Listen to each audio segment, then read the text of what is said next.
Hello, Facebook. I've been wanting to get on here for a while, but I felt the societal pressure of having to do my face in order to be on camera. But I think I'm just, that's just a personal issue. I think it's an issue a lot of women have, but it is totally unnecessary. So I'm on. And I know it's just a lot of things rolling through my head. Um, One of them being I posted today that I am happy and full of joy. And I am, because I choose to be. See, happiness is a choice. You can choose to be happy, you can choose to not be happy. Because it is a choice, it is a feeling, it is temporary, it is not permanent unless you make it permanent. Because every day you wake up, you have to choose to be happy. Happy just doesn't stay with you simply because. Now, joy stays with you.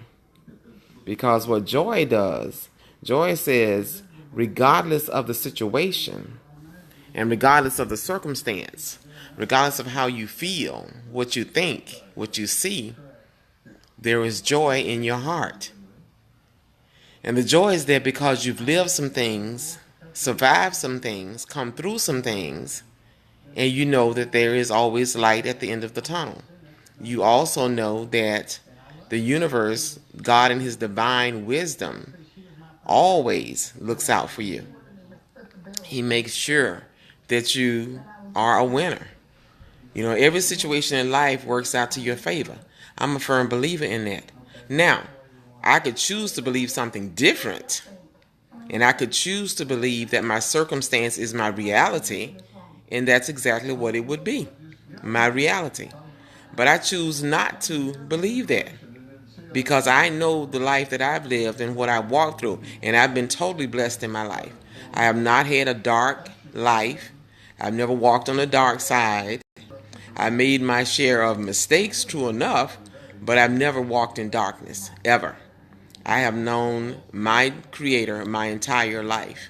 I have communed with my Creator my entire life, regardless of any mistakes that I've made and mistakes that I will make until I'm no longer here. But those experiences and coming out of those experiences, they all gave me joy. It's a peace inside my heart. It's a peace in my spirit that is just joyful. It's like a kid.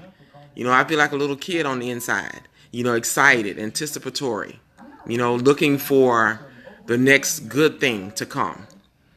And that's exactly how I live. I'm living my life. I've chosen to live my life like that. And over the past year or so, I've really grown into that. That the life that I want, I have to choose. It's not just going to show up because I want it. And I've lived, a few decades here on the earth. And a lot of my focus was on my children and other things. So I really didn't focus on myself. However, I am now a true empty nester. I have one at home. But I'm at a crossroads where it's not even a crossroads anymore. I've actually made a decision that all the good things in life that God intended for me, I am going to enjoy. I've lived the struggle life, the single mom life, the married life, the divorce life, all the craziness, and the people pleasing and worrying about what people say, what people think. Although I'm a very straightforward person, I still had those pressures on me. Now I'm to the point where it really doesn't matter. I intend to live a joyful, happy, peaceful life, a wealthy life, because it does take money. And we've been taught that no, it takes money. Let's be real, it takes money, and it takes lots of money. And for me, it takes lots of money because I'm a queen. I was born to be a queen. So a queen must have and walk in wealth and abundance. So these are the choices that I'm making. And it could have been different in my life earlier, but I had to learn what I needed to learn. The lessons that I've learned in life, things that I've gone through in life, were absolutely necessary. The divorces were necessary. I've been had to deal with domestic violence. That was necessary. I'm a 2-time breast cancer survivor. Stage 4 the last time without chemo, and I am a survivor. I'm a thriver.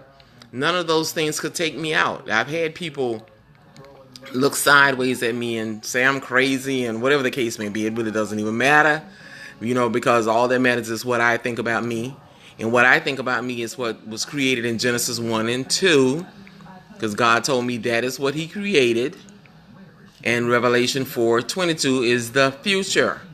All that stuff in between is not God's reality. So therefore, it's not my reality. It is what it is. And we deal with things, but I know it's smoke and mirrors. It's not permanent. What's permanent is Genesis 1 and 2 and Revelation 4-22. And yeah, now we have the people who, if somebody sees this and, they are totally against, and I'm, Christianity. I'm going to use Christianity because that is the religion that I was raised in. However, I'm not religious. I'm spiritual. But I know I'm going to get people knocking, the Bible is a fairy tale. The stories are just that, fairy tales. So, you believe what you believe. My personal experience is what it is. So I'm not going to even get into that discussion. So if you're going to come at me about the fakeness of the Bible or the fakeness of Christianity, just save that for somebody else, because it's really not an issue for me. Because like I said, I'm not a religious person. I'm a spiritual person. I clearly understand who I am and where I stand on this. So it's not something I need to defend. But again, these are all choices. I had to grow to that point. And so my choice now is that going forward, I'm coming up on my 65th birthday in a few months. Wow, can you believe it? I'll be 65. I can't. Oh my gosh. And I remember when I was 31, I was tripping because I thought 40 was like the end of the world. But nevertheless, I'm here. I'm 64, soon to be 65. I feel good. I look good. Whether I'm a little fluffier than I used to be, but I still look good and I feel good. But again, it is a choice. When I wake up in the morning, I choose to be happy. My joy stays with me all the time, but I choose to be happy. Because what's the alternative? Do I really want to walk around looking sad and feeling sad and my chest is tight and I feel like there's a weight on my chest and my shoulders are tight? I just don't want that. I chose not to live like that anymore. I choose not to live like that anymore. I'm not going to live a fear-based life. Whatever circumstance come up, they come up. And whatever I can do about it, I will do. The rest, the Creator will take care of. So I have nothing to fear. The only person who can put fear in me now is me. And I choose not to do that because Lord knows I've had my days of whining and crying and have just, like the world is coming to an end and, how am I going to make it? How I'm going to get this done, that done. I'm just not doing that anymore. I'm just not going to do that anymore. And so I encourage you, don't get caught up in your circumstance. Don't get caught up in the situations. Don't get caught up in what they say or what they think. Center yourself. Figure out who you are, what you want to live for. What's your internal measure for yourself? What are your standards? And that's what you live by. And everybody else has to accommodate. They either get with the program or they don't. Simple as that.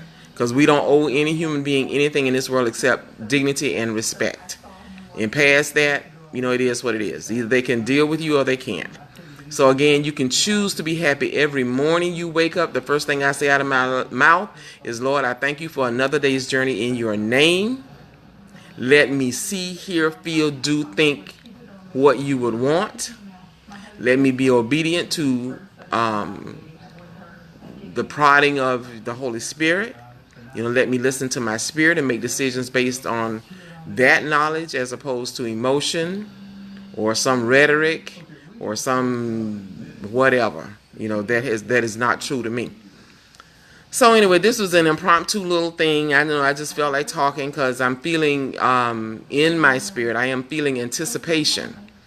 I do believe that great and wonderful things are about to happen.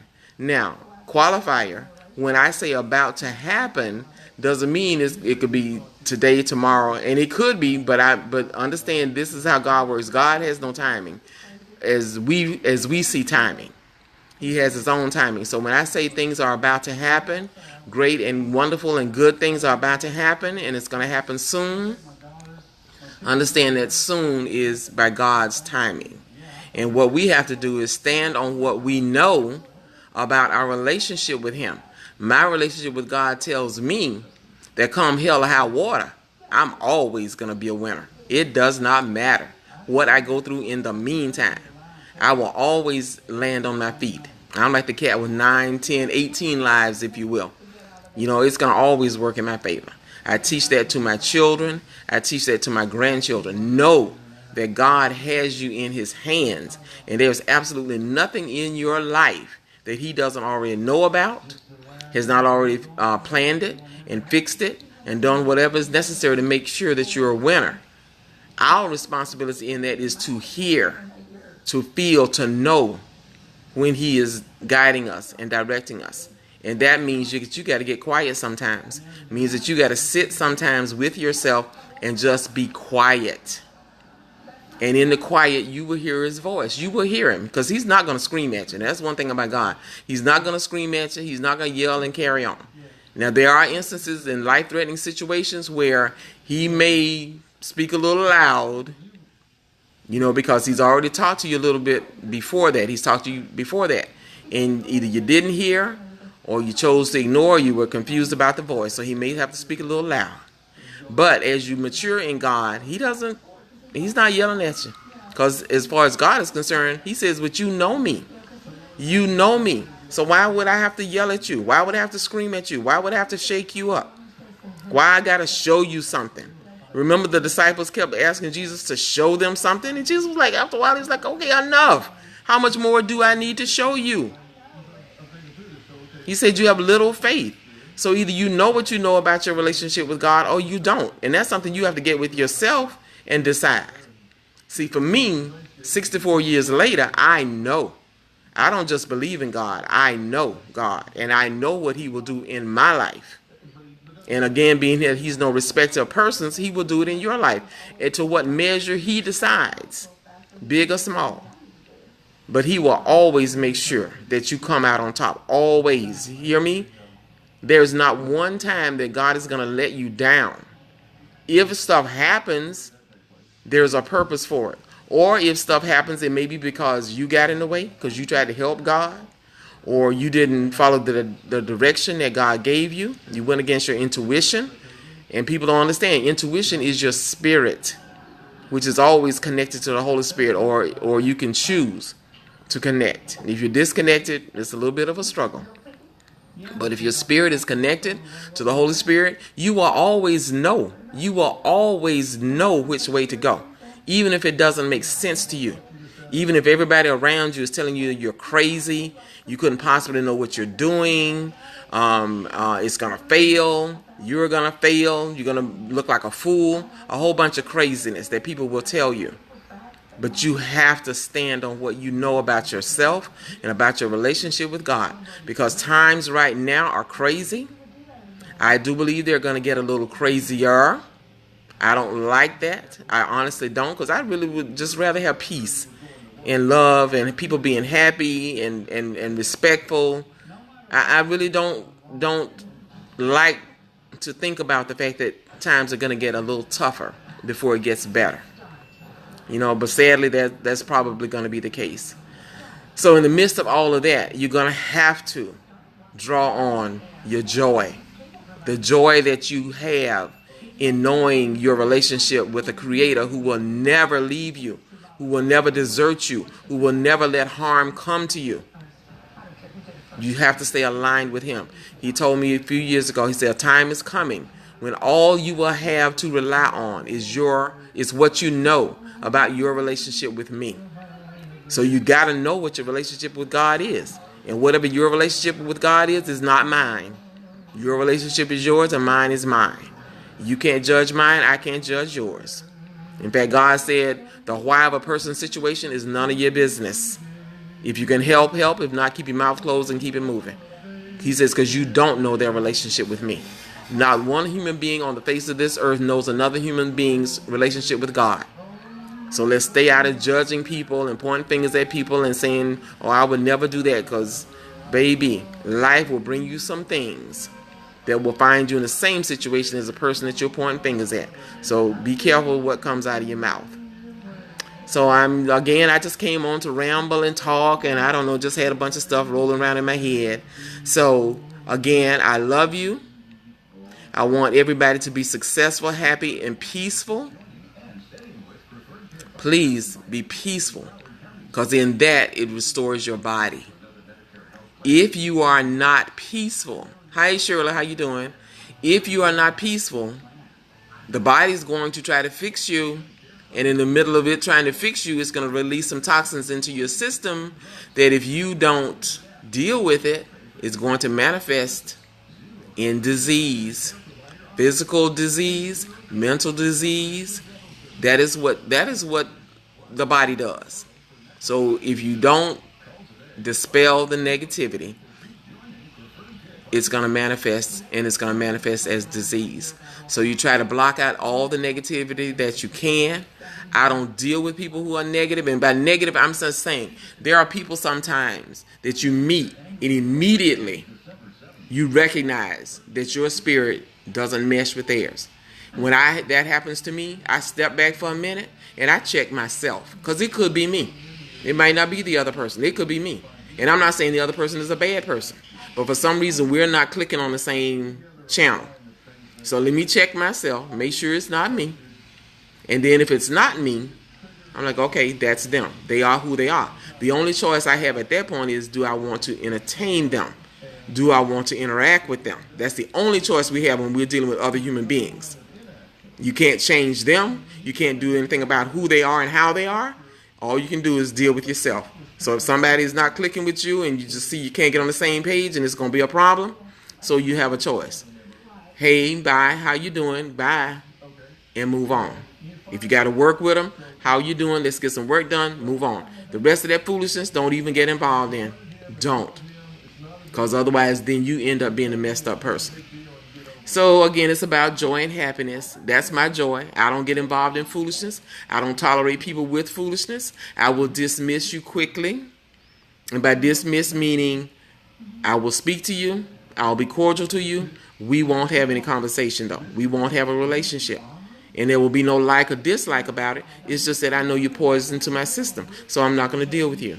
And I think we need to make choices like that anytime we're dealing with people. I don't care who it is, family, children, whoever. If they are poison to you, then you have a choice to make until they correct. Now, if they correct, then it's cool.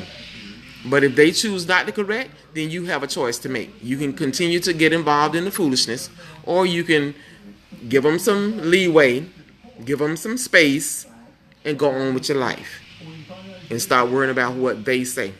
Okay? So, anyway, love everybody. I'm glad for the people who came on. If you're still watching, I appreciate it. I really do. It was just getting some stuff off my chest. So, y'all have a blessed day. I love you. And maybe next time I come on, I'll have on the face. But this, again, was just straight from my heart. So, y'all have a great day. Bye.